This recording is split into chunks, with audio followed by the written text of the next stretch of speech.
Smart મીટરનો ડર ગરીબ અને મધ્યમ વર્ગના પરિવારોની ચિંતા વધારી રહ્યો છે। હાલ નવા કનેક્શનને લઈ થઈ રહેલા ગ્રાહકો તેમજ સોલાર પેનલનો લાભ લઈ રહેલા ગ્રાહકોને ત્યાં ફરજિયાત સ્માર્ટ મીટર મૂકવામાં આવી રહ્યા છે, જેના કારણે સોલાર પેનલનો લાભ લેવા ઈચ્છતા ઘણા લોકો સ્માર્ટ મીટર લાગી જવાના ડરથી લાભ લઈ શકતા નથી।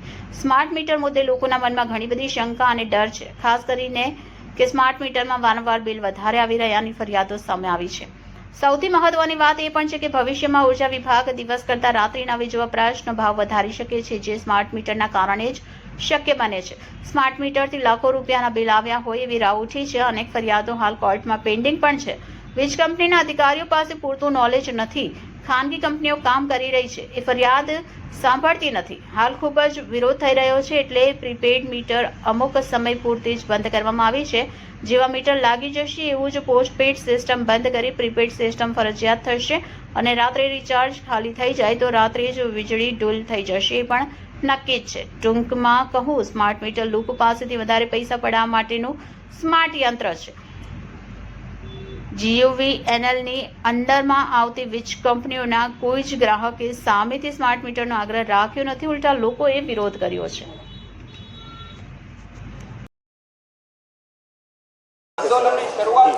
આજે આમ આદમી પાર્ટી દ્વારા સમગ્ર સુરત શહેરની અંદર કલેક્ટરને આવેદન આપી અને શહેરના લોકોને અને ગુજરાતના લોકોને ખાસ કરીને એક અપીલ છે કે કોઈ પણ સંજોગોની અંદર પોતાનું સ્માર્ટ મીટર પોતાને ત્યાં લગાડવા દેશો નહીં।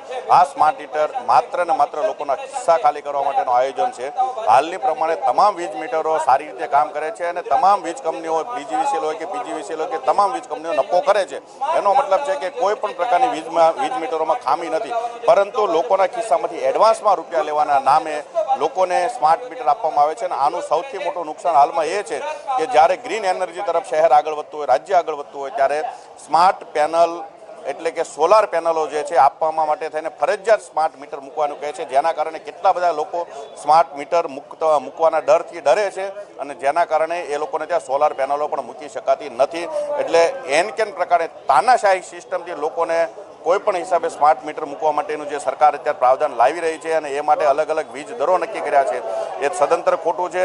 અમે તમામ લોકોને વિનંતી કરીએ છીએ કોઈ પણ સંજોગોની અંદર પોતાના વિસ્તારમાં પોતાના ઘરે સ્માર્ટ મીટર મૂકવા દેશો નહીં। સરકારને એ પણ રજૂઆત છે કે તમારે સારામાં સારી સ્કૂલ કોલેજો બનાવો, સારી કચેરીઓ બનાવો, આ બધું સ્માર્ટ બનાવો, પછી તમે સ્માર્ટ વીજ મીટર તરફ આગળ વધો।